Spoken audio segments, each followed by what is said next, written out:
Donc, je suis Silka, ça fait depuis très longtemps que je travaille dans la musique, dans le milieu de la musique. J'ai commencé très très très jeune dans un groupe pour enfants qui s'appelait les Ministars. Donc à l'époque, je ne pense pas que tu étais né, mais on a chanté beaucoup de chansons pour les enfants, le Club Dorothée, dans les émissions, c'était en France, hein, pour les émissions des enfants. On a eu 2 disques d'or, on a vendu des millions, des centaines de milliers, voire millions de disques. À l'époque, c'était les 45 tours, les disques vinyles que tu mettais comme ça. Donc, on en avait vendu plein. Donc, j'ai fait cette expérience de mes 14 ans, 13-14 ans jusqu'à mes 20 ans, 18-20 ans. Après, ça s'est arrêté. J'étais à l'école, comme tout le monde. J'ai commencé à apprendre la guitare, la basse, parce que du coup, comme j'ai été plongé dans cet univers de musique, en plus à un niveau professionnel, où je faisais des concerts, des galas partout, je gagnais beaucoup d'argent. Donc, du coup, ça m'a motivé. Et donc, j'ai commencé à apprendre la musique et faire mes groupes, quoi. Avec des copains, on faisait des reprises. Après, on a commencé à faire des compos, on a acheté les ordinateurs, etc., etc. Jusqu'à ma signature avec EMI. J'ai signé chez EMI Musique en France avec mon groupe qui s'appelle Shaman Vibes. Pour ça, on m'appelle Silka le Shaman, c'est mon surnom, Shaman Vibes. Donc, en même moment, à ce moment-là, il y a mon petit frère, donc, qui s'appelle Singila, que tout le monde connaît maintenant, qui a voulu faire de la musique aussi, quoi. On vivait ensemble, des fois je rentrais à la maison et je voyais mes instruments qui avaient été touchés. Mais qui a touché mes instruments? Cindy-là, je t'ai dit de pas toucher à mon matos. Donc il touchait mes instruments discrètement et un jour il m'a appelé et puis il m'a dit écoute, ouais, j'ai vraiment envie de faire de la musique sérieusement, j'aimerais que tu m'aides et tout. Donc du coup je lui ai posé un petit magnéto cassette, c'était un petit 4 pistes je crois. À l'époque, je lui ai donné le micro, je lui ai dit vas-y fais-moi voir ce que tu sais faire. Prends le truc et va de ton côté, tu me fais écouter après. Il a enregistré les 4 pistes, il a fait la batterie avec la bouche, il a fait quelques voix pour faire les accords et il a chanté une reprise de R. Kelly. Et il a chanté vraiment comme R. Kelly avec les chœurs et tout, avec les voix. J'ai fait waouh! J'avais jamais entendu chanter mon petit frère. Et j'ai entendu chanter comme ça, j'ai fait putain, c'est un truc de dingue. Et c'est à ce moment-là donc que j'ai décidé de l'aider et de m'occuper de lui. Et donc c'est à partir de ce moment-là que la casquette manager a commencé à apparaître sur ma tête, manager-producteur.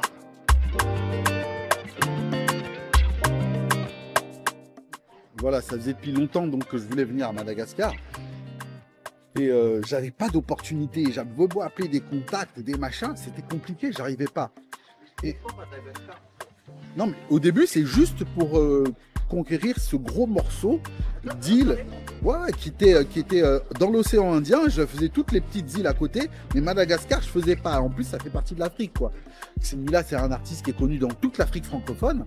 Madagascar c'est océan Indien mais c'est Afrique aussi et c'est francophone. On s'est dit c'est quand même pas possible qu'on n'arrive pas à y aller. Singla c'est une star africaine francophone. Il est connu dans toute l'Afrique. Tu as toujours été belle, tu as au moins ça pour toi. Tu étais naturelle, je te préférais comme ça. J'ai ôté tes guenilles. Donc, et finalement, on a fait une date à Mayotte et s'est trouvé en même temps que nous, Wawa. Wawa a fait son concert, on est allé faire la fête avec lui, on a sympathisé, notre tourneur nous a connectés et Wawa nous a invités en fait à venir. Évidemment, on a accepté. Moi, j'étais très content. Donc, c'est là qu'on est arrivé à Madagascar sous l'invitation de Wawa, quelques mois après, pour son festival Somalo. Donc, Wawa et sa femme sont mes parrains. Mes parrains par rapport à Madagascar. Donc j'ai commencé cette aventure-là et quand je suis venu ici, j'ai commencé à rencontrer des artistes, dont un jeune artiste qui s'appelle Gaë, qui était photographe et avec qui on a sympathisé. Au début, je l'ai rencontré parce que je cherchais un caméraman et lui m'a présenté Nash, qui est un réalisateur ici. Et puis on a sympathisé, on est devenus potes. Et petit à petit, il m'a dit qu'il faisait de la musique, il m'a montré des trucs, et puis 2-3 trucs, et je lui ai dit écoute c'est sympa, j'ai vu que c'était un beau gosse, qu'il avait un potentiel, il avait vraiment des capacités, je me suis dit, lui je le sens bien. Vraiment, lui, je le sens bien. Donc du coup, je lui ai donné plusieurs instrus que j'avais ramenés d'Afrique, des instrus qui bounce bien. Et il en a choisi un. Et c'est grâce à ça en fait qu'il a fait So Sweet, son premier titre.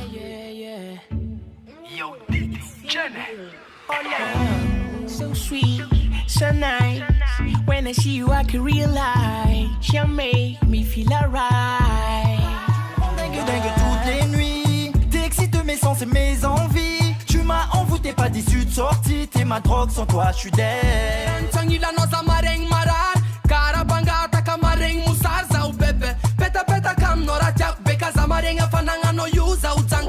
You're so sweet, gala, you're so mad.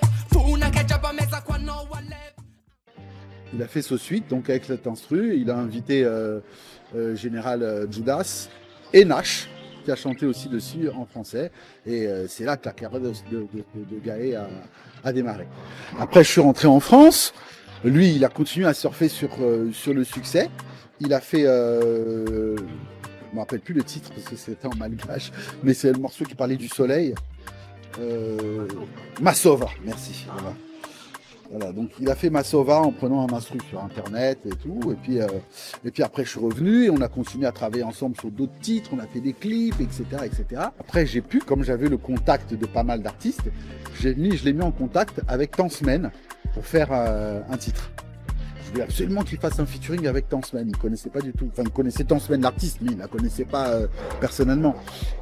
Donc du coup Tansmen est venu dans la région et il s'est trouvé qu'un tourneur nous a fait faire la première partie de Tansmen dans le coin, je sais plus, je crois que c'était à Mbiloubé, je crois. Et c'est à ce soir-là que j'ai expliqué à Tansmen, ce serait bien de faire un featuring. Tansmen avait déjà entendu un petit peu Gaé, elle aimait bien ce qu'il faisait, sa fille aimait beaucoup aussi. Et puis ce soir-là, j'ai peut-être quelque chose pour ce projet-là. Elle m'a fait écouter une musique. Évidemment, grille d'accords magnifique, le son était magnifique. J'ai dit, ah, on prend ça. Et c'est comme ça qu'est né Amore Mio de Tansmen et avec Gaé. Je t'aime, I love you, te quiero, amore mio. Satsumazaka, idanu solo, amore mio. Je t'aime, I love you, te quiero. Ouais. Mais ça a aidé à monter. Moi, après, j'ai fait un travail aussi sur l'extérieur. Donc, j'ai fait un gros travail auprès de Trace TV, en fait. J'ai fait un gros travail auprès de Trace TV. Parce que Trace TV, à l'époque, je ne sais pas si tu te rappelles, mais il y avait un décrochage, en fait. Le Trace qui se passait ici, c'était le même Trace qu'il y avait dans les Antilles.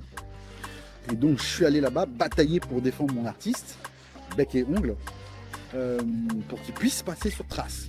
Il y avait des petites réticences, des machins, mais quand ils m'ont vu arriver, j'ai discuté avec mes arguments, c'est un gros marché, l'océan Indien,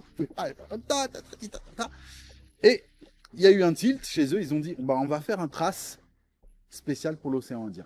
Ça a bien cartonné, quoi. C'est pour ça qu'il a été numéro 1 à un moment donné. Le Trace.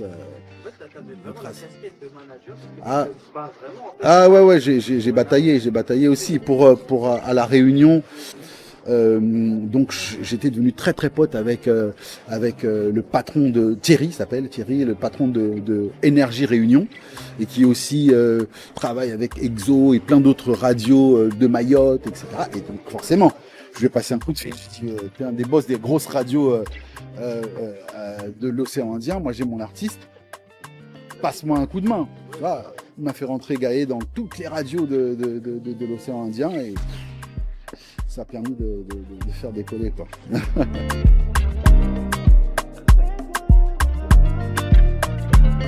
Il y a une différence, il y a le producteur. Le producteur, c'est celui qui finance, celui qui met l'argent. Le manager, c'est celui qui organise, aide dans l'organisation l'organisation du projet. Il faut bien définir la différence entre producteur, celui qui finance, le manager, celui qui organise et qui gère l'artiste, qui prévoit des plans de carrière, qui a une vision, en fait, qui organise dans le long terme. Un bon manager doit organiser dans le long terme. C'est pas au court terme, un manager. Il y a des managers du court terme, c'est ce qu'on appelle les tour managers. Les tour managers, c'est eux qui sont là pour organiser les dates de concerts. Donc eux, c'est vraiment à court terme ou à moyen terme, parce qu'ils peuvent organiser une tournée sur 6 mois, 1 an. C'est des tour managers. Ils accompagnent l'artiste, ils signent des contrats, ils trouvent les dates, etc. etc. Tu vois la différence, en fait. Donc il y a un peu 3 postes qui peuvent être tout réunis en une seule personne, mais qui peuvent être séparés en 3 personnes différentes, en fonction des moyens. Donc et justement, l'un des problèmes qu'il y a en Afrique, c'est que les artistes n'arrivent pas bien souvent à donner pleinement la place à ces postes-là, alors que c'est crucial. C'est important qu'un artiste connaisse un peu le business, qu'il sache un peu, qu'il ait un peu les yeux ouverts sur tout. Mais c'est pas tous les artistes qui ont la capacité d'être producteurs en même temps et tour manager. Voilà. Une artiste comme Tansmen, qui a des épaules comme ça, elle est vraiment très forte, elle chante hyper bien, elle est intelligente, elle est productrice en même temps, elle a un courage de feu, elle a une énergie à revendre, tu vois, elle est vraiment... Ah, Tansmen, big respect, tu vois, elle est très très forte. Ah, Tansmen, elle fait tout. Mais c'est pas tous les artistes. Il y a un autre artiste aussi au Congo qui s'appelle Koffi Olomide, qui peut tout faire. Mais par exemple, Fally Ipupa, c'est un artiste au Congo qui cartonne, mais il cartonne parce qu'il a su bien s'organiser, tu vois, il a su avoir un bon producteur manager, tu vois, de bons tourneurs, et lui il est au milieu, il fait sa création artistique, mais il a les yeux un peu, il surveille quand même un peu, tu vois, mais c'est pas lui qui s'en occupe. C'est pas lui, tu vas pas aller voir Fally, décrocher le téléphone, oui, alors, regardez son planning, oui, je suis dispo à cette telle... Non. Ça marche pas. Il y a quelqu'un qui s'occupe de ça pour lui. Il n'est pas là à chercher les dates, à les vendre, non. Donc c'est pour ça que c'est bien d'avoir quelqu'un qui se prend ça et qui te protège quand même. Qui lui est moins sensibilisé. Parce qu'il est moins à fleur de peau, le tour manager. Il va plus pouvoir défendre, faire le commercial, défendre l'artiste, etc. Tu vois ?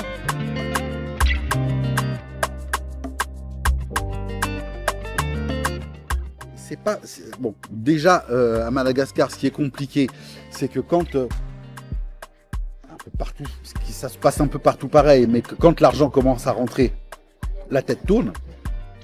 Donc comme Madagascar, c'est un pays quand même où l'argent c'est difficile. Donc quand l'argent commence à rentrer, je sais pas, tu vois, t'as 500 000 arias qui commencent à rentrer à chaque concert ou 1 million d'arias. Tu te dis putain, t'es artiste, tu te dis j'ai pas envie de partager quoi, tu vois. J'ai envie d'avoir tout pour moi. Le problème, c'est que si... c'est que... Voilà, non, mais c'est ça. C'est réel. Mais tu as envie de garder tout pour toi. Mais le problème, c'est que tu vois à court terme. Tu dis, non, je veux l'argent tout de suite. Ouais, mais si tu donnes pas à ton équipe, tu n'as pas des équipes avec toi, des vrais gars qui continuent à avancer avec toi sur le chemin, ton chemin, il va être court.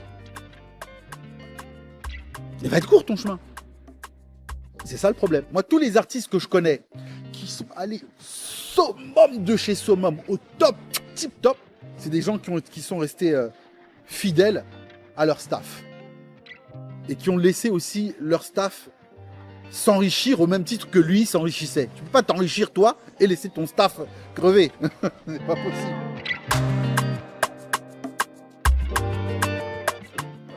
Non, l'artiste parfait, pour moi, en tant que producteur, manager, la perfection, ce n'existe pas. La perfection n'existe pas, et heureusement, parce qu'on serait chié dans un monde parfait, il n'y a rien à faire. Mais bon, l'artiste idéal, c'est un artiste qui est bien concentré dans sa musique, qui sait bien faire ce qu'il faut, et qui suit les tendances, qui sait écouter aussi son staff, pas les gens dehors ou machin, son staff, les gens qui sont à côté de lui. Il sache écouter son staff.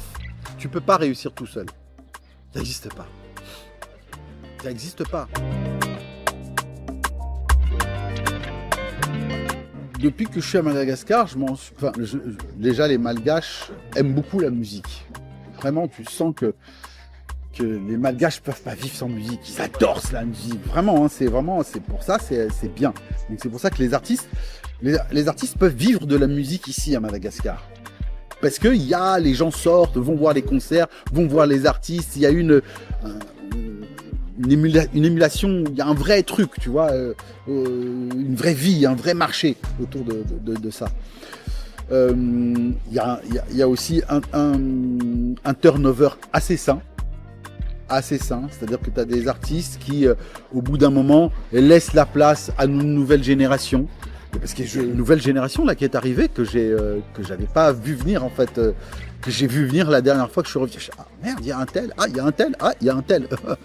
Tu vois, et ça pousse, et c'est bien, parce qu'en même temps ça pousse la créativité et la musicalité à s'améliorer à chaque fois. Tu vois, à atteindre des beaux niveaux, des bons niveaux. Et c'est très bien, moi j'adore ici. Hein. Il y a une belle scène musicale. Après, moi, je suis un fan inconditionnel de Temps Semaine. Hein. J'aime beaucoup Temps Semaine. Après, c'est Joyce Mena Makwa, je trouve que c'est une excellente artiste. Elle a une voix magnifique, un vrai talent. Et elle mériterait d'avoir beaucoup plus de succès. Goulam, par exemple, c'est un mec qui a vraiment du talent. Voilà, il fait des très belles chansons. Rijad fait des très belles chansons, mais j'ai peur. Parce que s'il n'arrive pas à faire les pieds,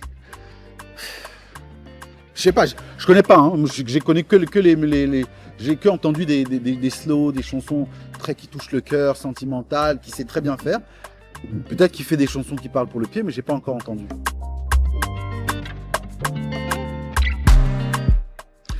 Ouais, alors nouveau projet. Bon, moi pour le moment, je me pose un petit peu ici à Madagascar pour essayer de voir un peu plus en profondeur de ce que je ne l'ai fait jusqu'à présent. Voilà, donc là je suis en train de bosser déjà de travailler sur le palais Royal Sakhalave, musée. Un musée où on raconte l'histoire des rois Sakhalave. Je me suis plongé dedans, c'est hyper intéressant.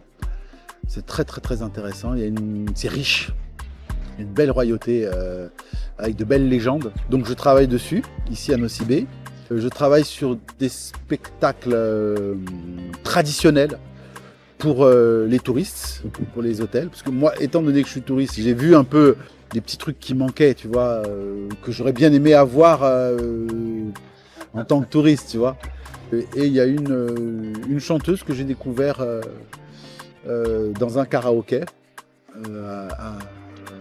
à Elleville, là, qui chante pas mal. Donc, même si je suis un peu au calme au niveau des artistes, je me dis pourquoi pas tenter de voir si on peut faire quelque chose. Voilà, c'est ça, là. Remets le doigt dedans.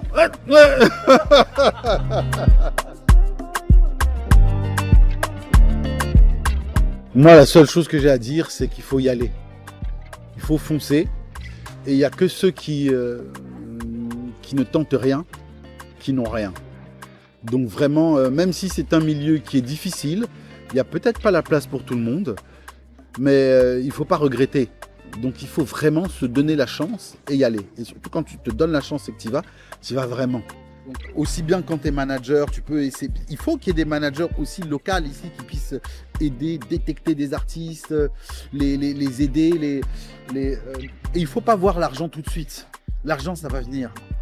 Si tu prends le truc comme une passion vraiment dans ton cœur et que tu es passionné, ça va venir. Parce que la passion, c'est communicatif. Tu vois ? Il ne faut pas viser l'argent d'abord. Il faut vraiment viser la passion et y aller à fond.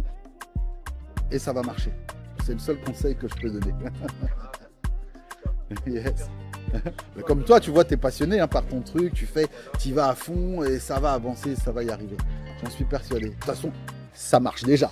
Je t'encourage à le faire et puis que ça prenne plus d'ampleur et que tu puisses tirer des artistes. Il y a plein de journalistes comme ça qui ont créé des artistes. Hein. Rien qu'à cause de leur puissance médiatique. Donc, ta puissance médiatique, pourvu qu'elle éclate encore plus et que tu aides aussi le mouvement musical. Merci. Avec plaisir. Je te souhaite beaucoup de bonnes choses, beaucoup de succès aussi dans tout ce que tu vas entreprendre. Merci. Et je te fais pour pouvoir te dire. Yes, merci. On est ensemble. Bah super. Nice. Faut que tu m'envoies le montage. Hein. Ouais.